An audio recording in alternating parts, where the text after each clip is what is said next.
Mata Wang Lin menyala. Dia tahu bahwa dia tidak bisa menahan pria dengan baju besi emas dengan tingkat kultivasi saat ini kecuali jika dia mengeluarkan jiwa ascendant. Pada saat ini Qian Feng dan Liu Mei juga mengerutkan kening. Jelas mereka berdua melihat ini. Mata Qian Feng menyala dan dia berkata, Cheng Niu, bagaimana kalau kita bertiga bekerja sama untuk memblokir energi pedang darinya?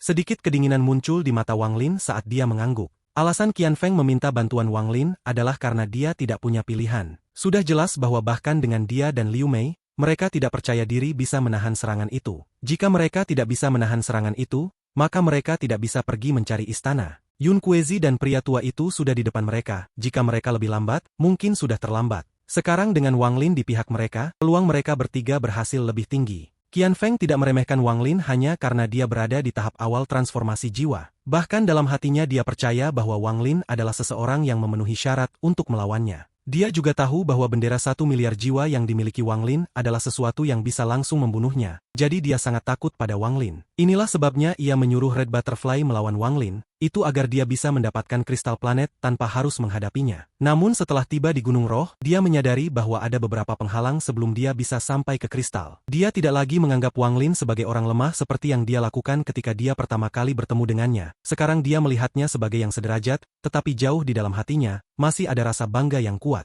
Dalam pandangannya, jika Wang Lin tidak memiliki bendera jiwa 1 miliar jiwa, maka tidak mungkin Wang Lin dapat melawannya. Setelah mendengar tanggapan Wang Lin, Qian Feng merenung dan berkata, rekan kultivator Cheng, kita berdua akan maju dulu dan kemudian kita akan membiarkan adik junior saya mengambil alih. Bagaimana? Mata Wang Lin tenang saat melihat Qian Feng dan Liu Mei. Tepat pada saat ini Liu Mei juga melihat ke arahnya, tersenyum dan hendak berbicara ketika Wang Lin menarik pandangannya dan berkata, tidak perlu terlalu rumit. Saya akan maju dulu dan kalian berdua bisa mengikuti. Qian Feng kaget dan matanya menyala. Menjadi yang pertama berarti bahwa dia tidak hanya harus menghadapi serangan dengan kekuatan penuh, tetapi dia juga harus memperhatikan segala kemungkinan pengkhianatan dari orang-orang di belakang mereka. Itu adalah hal yang sangat berbahaya. Alasan Qian Feng mengatakan bahwa mereka berdua akan maju bersama adalah karena dia takut Wang Lin akan terlalu khawatir dan menahan diri. Dan dengan Liu Mei di belakang mereka, bahkan jika Wang Lin diam-diam menyerang, maka dia tidak perlu khawatir. Qian Feng memutuskan bahwa berurusan dengan energi pedang akan menjadi prioritas pertama mereka kali ini. Berurusan dengan Wang Lin bisa ditunda. Begitu dia mendengar Wang Lin secara sukarela maju lebih dulu, dia agak curiga. Namun ini bukan saatnya untuk merenungkan hal-hal seperti itu, jadi dia berkata, jika begitu, maka kita akan bergantung pada sesama kultivator Cheng. Liu Mei sedikit mengernyit.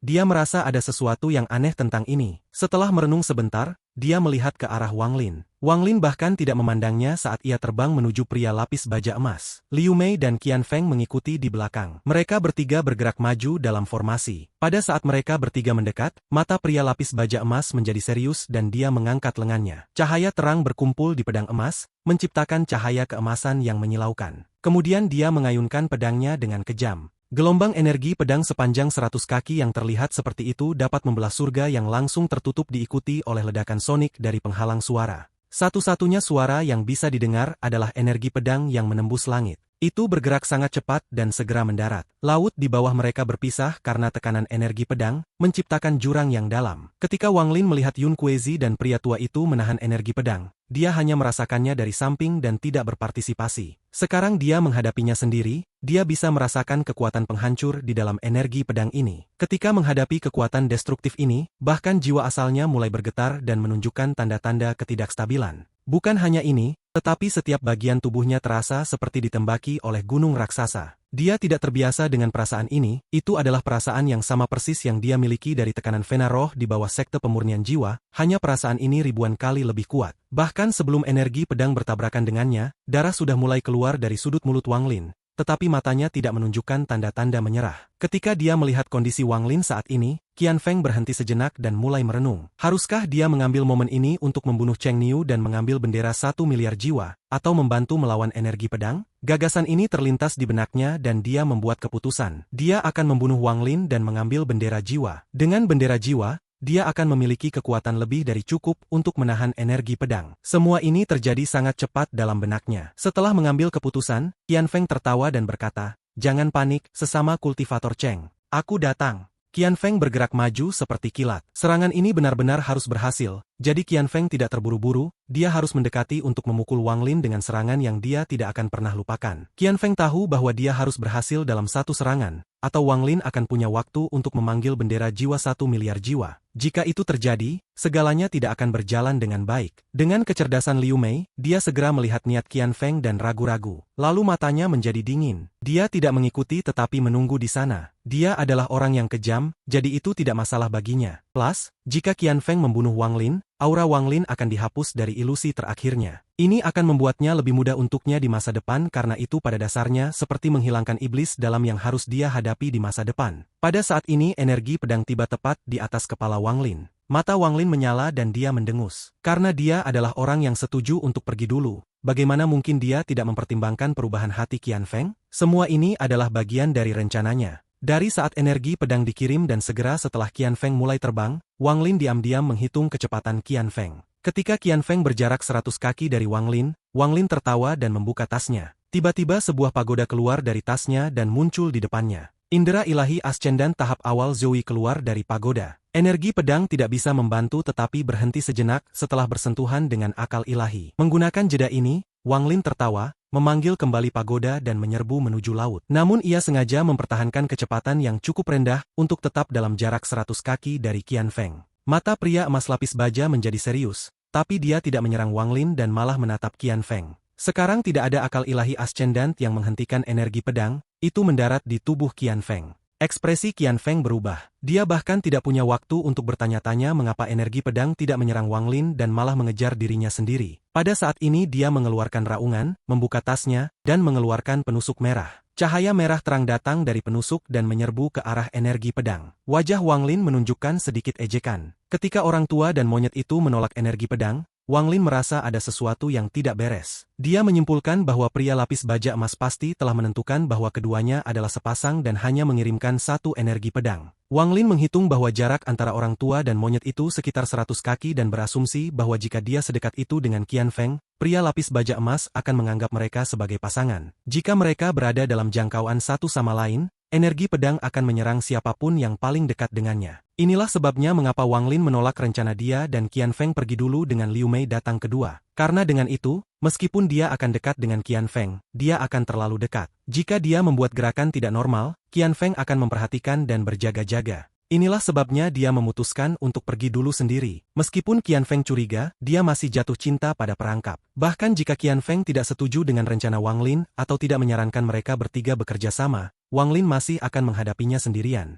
Dia tidak percaya bahwa Qian Feng akan melewatkan kesempatan untuk membunuhnya jika dia menempatkan dirinya dalam posisi berbahaya. Meskipun jika itu masalahnya, akan lebih sulit untuk memikat Qian Feng untuk datang dalam jarak 100 kaki darinya. Namun Wang Lin masih punya rencana B dan 80% percaya diri dalam memikat Qian Feng cukup dekat. Kemudian Qian Feng menyarankan mereka bertiga bekerja sama dan ini mengkonfirmasi kecurigaan Wang Lin. Qian Feng memang tidak bisa menahan desakannya dan menyerah untuk mencoba bekerja sama. Dia akan membantu melawan energi pedang, sebagai alasan untuk menjadi lebih dekat tetapi tidak menyadari bahwa Wang Lin sudah melihat semua itu. Perasaan ilahi Zoe dari pagoda memainkan peran besar dalam hal ini. Ini menghentikan energi pedang yang cukup untuk Wang Lin pergi, membuat Qian Feng orang terdekat dengan energi pedang. Meskipun ini butuh waktu lama untuk menjelaskan, semua itu terjadi dalam sekejap mata. Pada saat energi pedang menyapu ke arah Qian Feng, Wang Lin berhenti. Dia tidak terbang tetapi dengan dingin menatap Liu Mei di kejauhan. Liu Mei ada di belakang dan sedikit terkejut ketika dia melihat situasi berubah. Dia tampaknya telah menyadari sesuatu dan dengan cepat mengejar Wang Lin. Ketika dia melihat Liu Mei semakin dekat,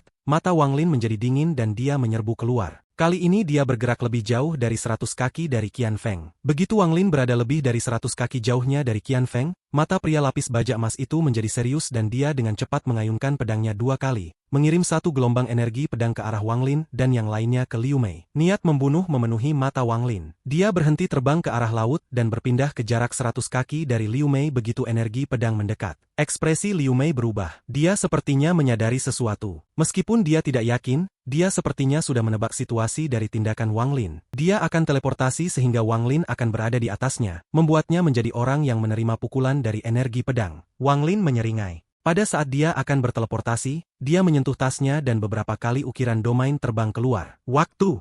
Dengan raungan dari Wang Lin, ukiran semua meledak dan domain waktu yang kuat melonjak keluar. Meskipun domain Liu Mei telah selesai, domain kali ini dipersiapkan dengan cermat oleh Wang Lin. Terlalu lemah untuk menyakiti Liu Mei atau bahkan memperlambatnya, tetapi dalam situasi kritis seperti ini, itu akan berakibat fatal. Tubuh Liu Mei melambat, memungkinkan Wang Lin bergerak di bawahnya. Pada saat ini dua energi pedang menyatu menjadi satu dan mengarah ke Liu Mei. Niat membunuh memenuhi mata Wang Lin saat dia menunjuk Liu Mei. Untaian gas pembatas datang dari jarinya dan melesat ke arahnya. Wang Lin bahkan tidak menunggu hasilnya, dia tahu bahwa waktu adalah esensi, jadi dia menyerbu ke laut tanpa ragu. Begitu dia memasuki laut, dia melihat istana raksasa memancarkan cahaya keemasan. Wang Lin menuju istana dengan kecepatan tinggi. Ada kekuatan misterius di dalam laut. Wang Lin mengetahui bahwa ada sesuatu yang mencegah teleportasi. Dia pernah mengalami ini di tempat-tempat misterius lainnya sebelumnya, jadi dia tahu seperti apa rasanya kekuatan ini. Ketika dia hendak memasuki istana, serangkaian raungan datang dari permukaan dan air laut di sekitar Wang Lin dengan cepat berpisah.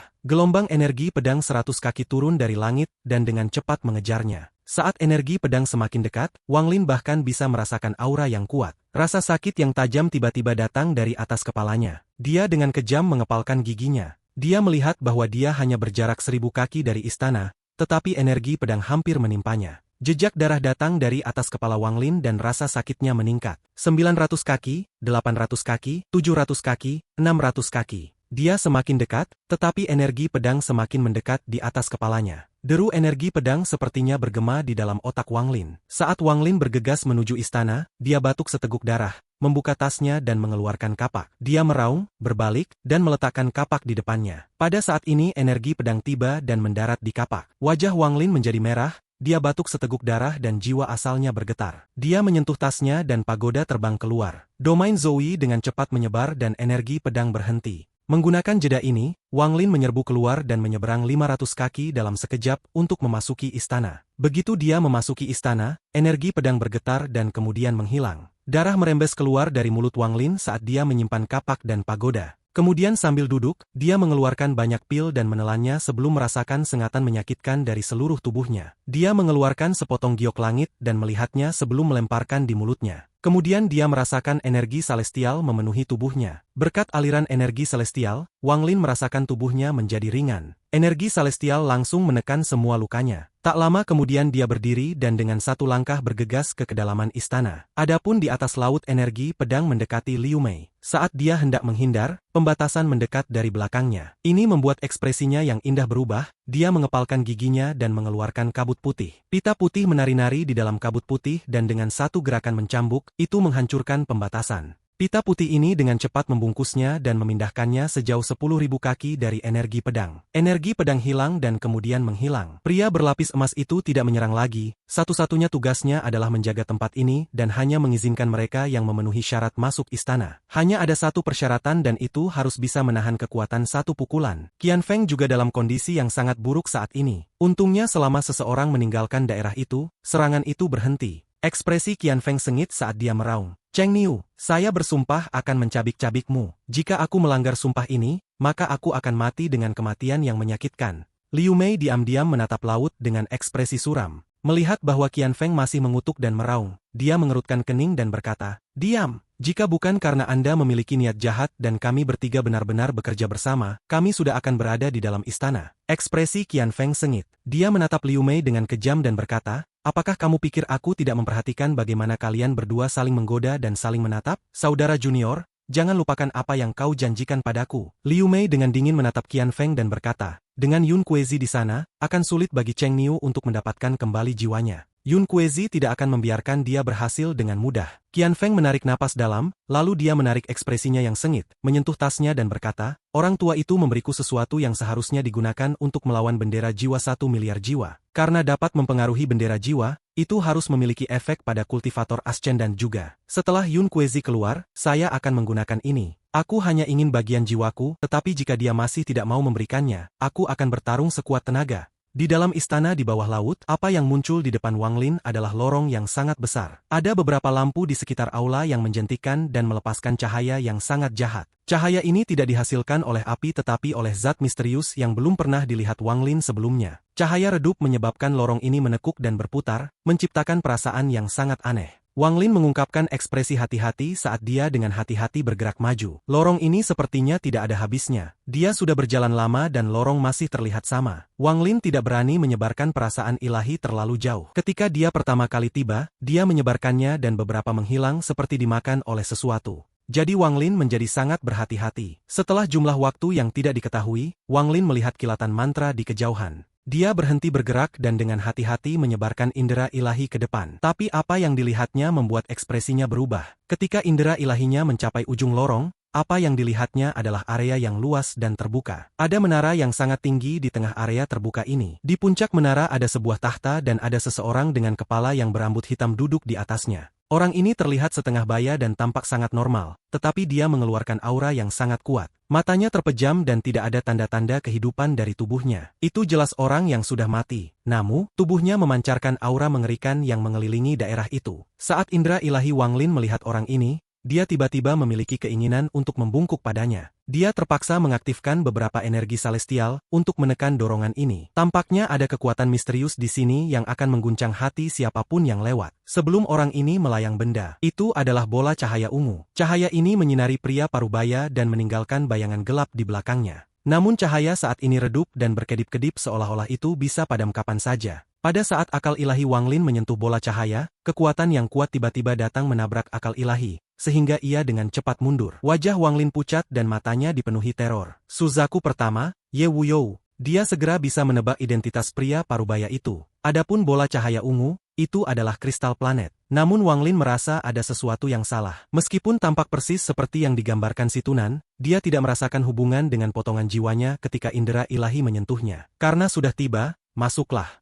Suara Yun Kuezi datang dari lorong. Mata Wang Lin menyala. Ketika indera ilahi masuk ke ruangan, dia melihat Suzaku pertama dan kristal planet. Tetapi dia tidak melihat Yun Kuezi atau orang tua itu, yang keduanya sudah ada di sini. Wang Lin merenung sejenak sebelum berjalan maju. Tak lama setelah itu, dia tiba di ujung lorong dan berjalan ke ruang besar yang terbuka. Sekarang setelah dia secara pribadi datang ke sini, perasaan syok bahkan lebih kuat. Dibandingkan dengan menara 1000 kaki, dia tiba-tiba merasa sangat kecil. Wang Lin menarik napas dalam, kemudian matanya menyala dan melihat sosok Yun Kuezi di sudut. Wajah Yun Kuezi pucat. Dia duduk bersila dan darah merembes keluar dari sudut mulutnya. Dia terlihat jauh lebih lemah dari biasanya. Dia memandang Wang Lin dan kemudian dengan suara serak berkata, sambil tersenyum, "Aku benar tentangmu, Anda memang orang ketiga yang sampai di sana." Wang Lin menunjukkan ekspresi hati-hati dan bertanya, "Bagaimana dengan dia?" Ekspresi Yun Kuezi jelek ketika dia berkata, "Saya menggunakan formasi untuk menjebaknya. Dia pasti masih terjebak di dalam." "Wang Lin, aku terluka parah,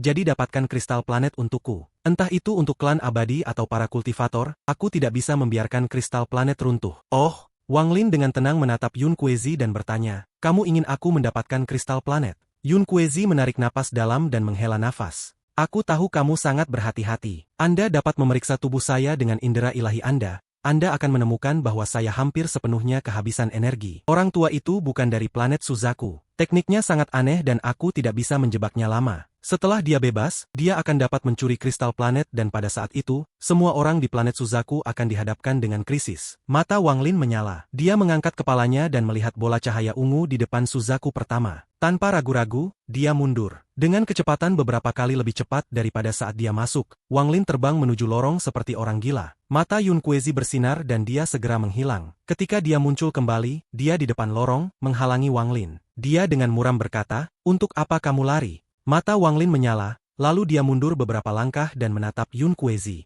Dia melambaikan tangan kanannya dan bendera 1 miliar jiwa muncul, lalu dia dengan tenang berkata, "Junior belum mau mati."